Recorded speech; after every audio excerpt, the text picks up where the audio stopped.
안녕하세요. 크리톤 포지입니다. 이번 컨텐츠에서는 스테이블 디퓨전 웹 UI 포지의 가장 중요한 요소 중 하나인 상단 메뉴에 대해 알아보겠습니다. 상단 메뉴는 단순히 기능에 접근하는 도구가 아니라 모델의 성능을 최적화하고 작업 환경에 맞는 설정을 적용할 수 있는 핵심적인 영역입니다. 특히 VRAM 용량이 제한된 환경에서도 플럭스 모델을 안정적으로 사용할 수 있는 방법을 중심으로 설명드리겠습니다. 그럼 지금부터 상단 메뉴의 구성과 이를 효과적으로 활용하는 방법을 하나씩 살펴보겠습니다. 상단 메뉴의 첫 번째 항목은 UI 선택입니다. 이 설정은 이미지를 생성하기 전에 반드시 확인해야 할 중요한 옵션입니다.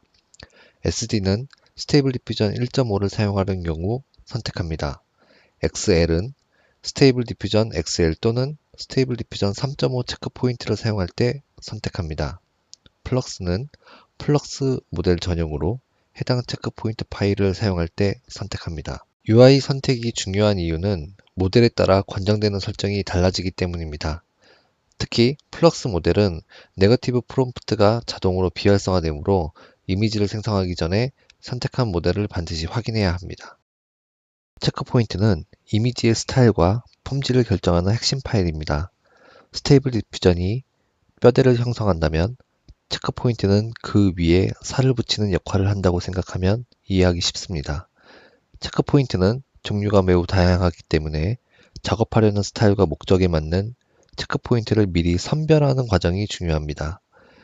적합한 체크 포인트를 선택하면 작업이 더 효율적이고 결과물의 품질도 크게 향상됩니다. 따라서 최종적으로 원하는 결과물의 스타일을 명확히 하고 이에 맞는 체크 포인트를 미리 선정하는 것이 작업 성공의 핵심입니다. 스테이블 디퓨전을 효과적으로 활용하려면 다양한 체크 포인트와 로라 등을 실험하며 상황에 맞는 모델을 선택하는 것이 중요합니다.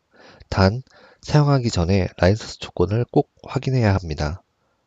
다양한 모델 파일을 제공하는 플랫폼을 활용하면 최종 작업물에서 더욱 풍부한 변화를 만들어낼 수 있습니다. 지금부터 체크 포인트뿐만 아니라 로라, VA, 인베딩까지 다양한 리소스를 제공하는 주요 플랫폼들을 간단히 소개하겠습니다. 이 플랫폼들을 잘 활용하면 창작의 가능성이 한층 더 넓어질 것입니다. Cbit AI는 일반 사용자들이 주로 활용하는 플랫폼으로 다양한 체크 포인트와 모델을 제공합니다. 이곳에서는 다음과 같은 정보를 확인할 수 있습니다. 해당 모델의 특징과 상세 설명, 라인소스 조항 및 사용 시 주의사항, 반드시 Show More 버튼을 눌러 확인하시길 권장합니다.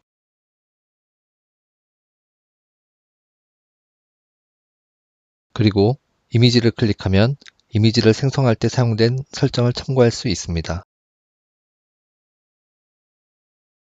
Cbit AI는 프롬프트 작성 방법을 익히기에 가장 좋은 플랫폼입니다. 다른 사용자가 작성한 프롬프트와 설정을 참고하며 연습하면 프롬프트 작성 실력을 향상시키고 원하는 스타일의 결과물을 얻는 데 큰 도움이 됩니다. 다만 Cbit AI를 사용할 때 주의할 점이 있습니다. 이 플랫폼에는 성인용 체크 포인트와 모델도 포함되어 있으므로 로그인은 반드시 혼자 있는 상황에서 진행하시길 권장합니다. 허깅페이스는 학술 연구와 공식 발표에 초점을 맞춘 플랫폼입니다. 플럭스, 스테이블 디퓨전 3.5와 같은 주요 모델이 이곳에서 공식 배포되며 스페이스는 다양한 베타 모델을 테스트할 수 있는 기능으로 이미지 생성과 새로운 모델 탐구에 매우 유용합니다. 몇 가지 테스트해 보겠습니다. 포지 개발자가 최근 발표했던 IC라이트의 V2 벨입니다. 이 모델은 조명 변화를 주는 IC라이트의 새로운 버전인데 뒤에 벨이라고 붙은 것은 조명뿐만 아니라 뒷배경의 변경까지 하는 기능을 포함한 것입니다. 잠시 테스트해 보겠습니다. 프롬프트는 제시된 것을 사용하셔도 되고 직접 입력하셔도 됩니다. 나쁘지 않게 나온 것 같습니다. 다음은 플럭스의 필 모델을 이용한 아웃페인팅 기능입니다. 필 모델은 이미지에 비어있는 영역을 채우거나 기존 이미지를 확장하는 데 특화된 모델입니다. 플럭스의 필 모델은 특히 아웃페인팅 작업에서 강력한 성능을 발휘하며 원본 이미지와 확장된 영역 간의 경계를 부드럽게 연결해 줍니다. 괜찮게 생성된 것 같습니다. 스페이스에서는 제공된 이미지를 활용하거나 직접 이미지를 업로드하여 결과를 확인할 수 있습니다. 다만 무조건 무료는 아니며 일정 수준까지만 사용할 수 있으니 간략하게 테스트하는 정도로 사용해야 합니다. 이 외에도 C아트, 샤커, 텐서아트 같은 플랫폼을 통해 다양한 모델을 다운로드하고 이미지를 생성할 수 있습니다. 특히 C빗 AI에서 인기 있는 모델뿐만 아니라 각 플랫폼에서만 제공되는 독점 모델도 확인할 수 있습니다. 이처럼 다양한 플랫폼을 통해 스테이블 디퓨전과 플럭스와 관련된 체크포인트 모델을 효율적으로 활용할 수 있습니다. 이제 다운로드한 체크포인트와 모델을 올바르게 배치하는 방법을 알아보겠습니다. 다운로드한 파일들은 화면에 보시는 것처럼 각각 지정된 폴더에 배치해야 포지에서 정상적으로 인식됩니다. 런 파일을 실행한 폴더를 열어보시면 웹UI 폴더가 있고 그 안에 모델스라는 폴더가 있습니다. 임베딩 파일을 제외한 모든 모델 파일은 모델스 폴더 내에 관련 폴더에 넣으시면 됩니다. 예를 들어 체크포인트 파일은 모델스의 스테이블 디퓨전 폴더에, VA 파일은 모델스의 VA 폴더에 배치해야 합니다. 또한 파일이 많아질 경우 관리가 어려울 수 있습니다. 이럴 때는 주제별로 폴더를 생성해 정리하거나 저처럼 버전별로 폴더를 나누어 저장하면 파일을 찾고 관리하기가 훨씬 편리해집니다. 마지막으로 폴더 이름은 반드시 영어로 지정하는 것이 좋습니다. 한글 이름을 제대로 인식하지 못할 수 있으니 문제가 발생하지 않도록 주의해 주세요. 폴더 구조를 잘 이해하고 정리하면 훨씬 효율적으로 파일을 관리하고 활용할 수 있습니다. 체크포인트 옆에 보이는 파란 버튼은 리로드 버튼으로 파일을 복사해 넣은 후 다시 인식시키는 기능을 합니다. VA와 텍스트 엔코더의 경우에는 페이지 세로 호칭을 하셔야 합니다. VA는 생성되는 이미지의 색감과 디테일을 조정하는 데 사용됩니다. 상단 메뉴의 VA 텍스트 엔코더 섹션에서 확인하거나 변경할 수 있습니다. 텍스트 엔코더는 입력된 프롬프트를 모델이 이해할 수 있도록 돕는 도구입니다. 스테이블 디퓨전 1.5에서는 기본적으로 클립 L이 사용되며 별도의 설정 없이도 작동합니다. 최근에는 클립 L의 성능을 향상시킨 새로운 버전이 출시되어 텍스트와 이미지 간의 연결이 더욱 정교해졌습니다. 이를 통해 프롬프트를 더 잘 이해하고 보다 정확한 이미지를 생성할 수 있게 되었습니다. 특히 플럭스와 같은 모델과 함께 사용할 경우 이 기술은 더욱 뛰어난 결과를 제공합니다. 웹UI 포지는 기존 웹UI와 달리 VA와 텍스트 엔코더를 동시에 선택할 수 있습니다. 이 기능은 모델의 성능을 더욱 세밀하게 조정할 수 있는 중요한 차별화 요소입니다. 이 표는 모델별 VA와 텍스트 엔코더 설정 방법을 정리한 것입니다. 스테이블 디퓨전 1.5는 VA만 설정해도 충분히 작동하지만 필요에 따라 클립 L을 추가로 지정할 수도 있습니다. SDXL은 클립 L과 클립 G 그리고 SDXL 전용 VA를 설정해야 최적의 결과를 얻을 수 있습니다.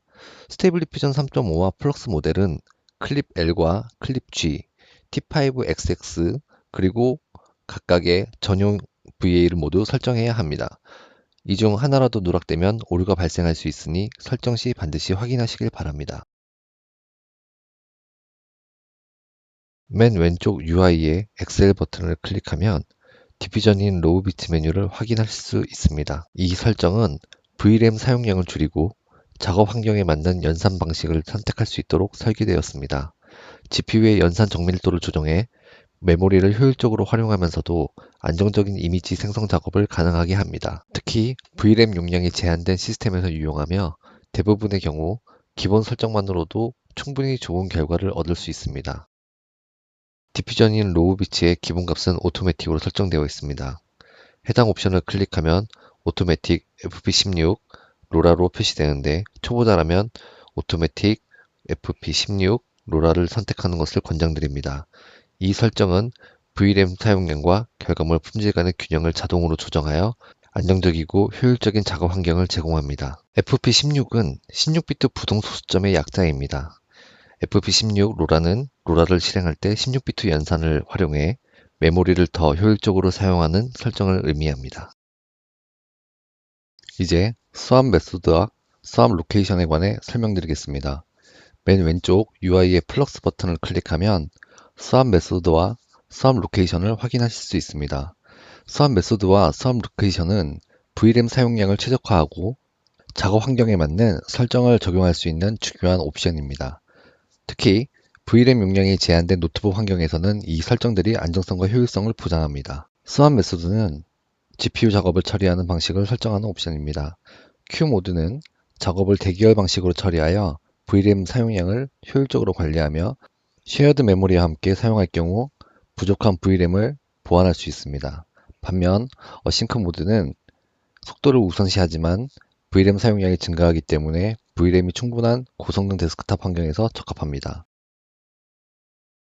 수압 로케이션은 데이터를 처리할 위치를 선택하는 옵션으로 노트북 환경에서는 쉐어드 메모리를 사용하는 것이 가장 적합합니다. 쉐어드 메모리는 시스템 메모리를 VRAM처럼 활용하여 안정적인 작업을 가능하게 합니다. 노트북은 데스크탑과 달리 공유 GPU 메모리를 사용할 수 있습니다. 쉐어드 옵션을 활성화하면 이 공유 GPU 메모리까지 활용하게 되어 VRAM이 부족한 환경에서도 플럭스 모델을 안정적으로 사용할 수 있습니다. 마지막으로 GPU-H를 설명드리겠습니다. GPU-H는 GPU와 CPU 간의 작업 보안을 조절하는 중요한 설정입니다. 이 설정을 통해 GPU가 처리할 데이터의 양을 조절하여 시스템 성능과 안정성을 최적화할 수 있습니다. 또한 GPU의 성능이 높은 시스템에서는 GPU-H 값을 높게 설정하면 작업 속도가 빨라지고 반대로 GPU 성능이 낮거나 VRAM이 부족한 환경에서는 값을 낮춰 CPU가 더 많은 작업을 처리하도록 설정할 수 있습니다. GPU-H를 설정할 때는 VRAM 용량의 60에서 70% 수준으로 조절하는 것이 가장 적합합니다. 그 이유는 GPU가 계산 작업 외에도 운영체제와 다른 어플리케이션에서 메모리를 사용하기 때문입니다.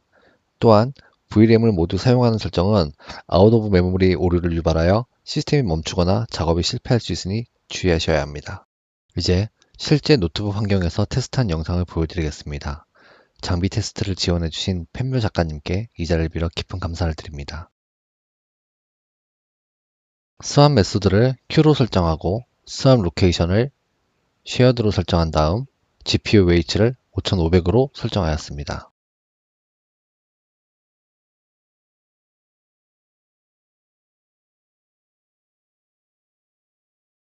이번에는 어싱크로 두고 테스트를 했는데 어싱크로 둘 경우엔 GPU-H를 조금 더 낮춰서 하는 것이 더 안정적입니다.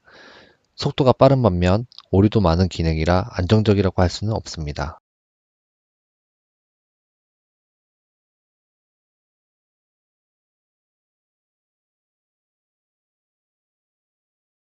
노트북에서 플럭스를 테스트하고자 할 경우에는 현재 테스트 화면의 설정을 그대로 따라서 하셔도 좋습니다.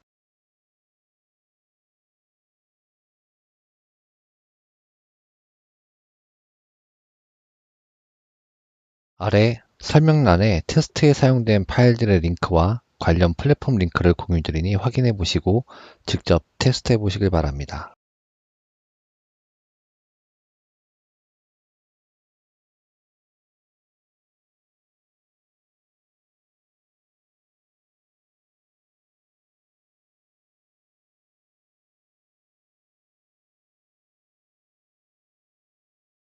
오늘은 스테이블 디퓨전과 플럭스 모델의 체크포인트와 모델을 활용할 수 있는 다양한 플랫폼을 소개해드렸습니다. 또한 스테이블 디퓨전은 물론 플럭스 모델까지 지원하는 웹UI 포지의 설정 방법도 함께 알아보았습니다. 앞으로도 웹UI 포지를 활용한 창작 팁과 실질적인 정보를 꾸준히 전달해 드리겠습니다. 다음 콘텐츠에서 더 유익하고 알찬 주제로 찾아뵙겠습니다. 감사합니다.